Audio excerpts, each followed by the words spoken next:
చూడండి ఫ్రెండ్స్, మా రైతమ్మ అయితే పొలాలుగా తీస్తున్న మధ్యది ఆ గడ్డి అయితే అలా తీస్తూ గట్టుగా అయితే పెడుతుంది. చూడండి ఆయన చక్కగా మా రైతమ్మ అయితే ఆ గడ్డిని అయితే గట్టుకు తెస్తుంది.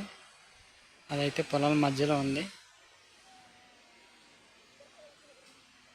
అదైతే వాటర్ ఉంది. ఆ వాటర్ సించి గట్టుకు తెచ్చి జల్లుతుంది ఫ్రెండ్స్.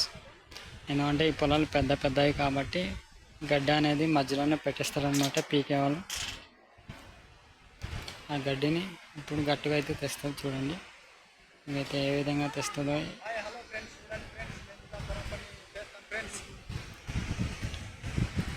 మా చెల్లి గారేమో గుర్తు ఎత్తుకొని ఆ గడ్డిని ఏరుతూ రేగులో గల్లిస్తుంది ఫ్రెండ్స్. చూడండి ఫ్రెండ్స్ చక్కగా పని చేస్తుంది.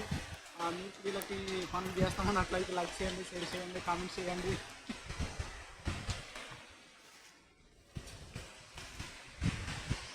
చూడండి ఫ్రెండ్స్, ఈ పొలాల మధ్యలో అయితే దూరుతున్నాము.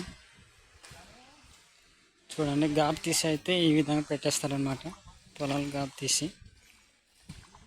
చూడండి ముట్టలుగా ఉన్నాయి కదా, పొలాలు గాబు తీసి ఈ విధంగా పెట్టేస్తారు. దాన్ని అయితే మా రైతమ్మ ఎంతో చక్కగా ఒక అండాన్ని పట్టుకుని అయితే మా రైతమ్మ అయితే జల్లుతుంది గట్టుకు. చూడండి మీకైతే ఏ విధంగా జల్లుతుందో దగ్గరుండి చూపిస్తాను ఫ్రెండ్స్. చూడండి ఈ విధంగా పొలాల గట్టుగా అయితే జల్లుతారు గడ్డి.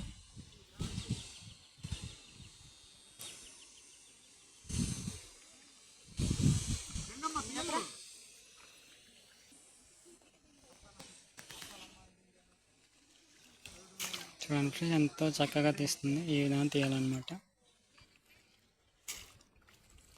నేనైతే ఇప్పుడు గాబు తీసేది కూడా మీకైతే చూపిస్తాను వీడియో. సరే ఫ్రెండ్స్, ఇలాంటి వీడియోలు మరెన్నో కావాలంటే లైక్ చేయండి, ఫాలో చేయండి, మర్చిపోద్దు. Bye friends.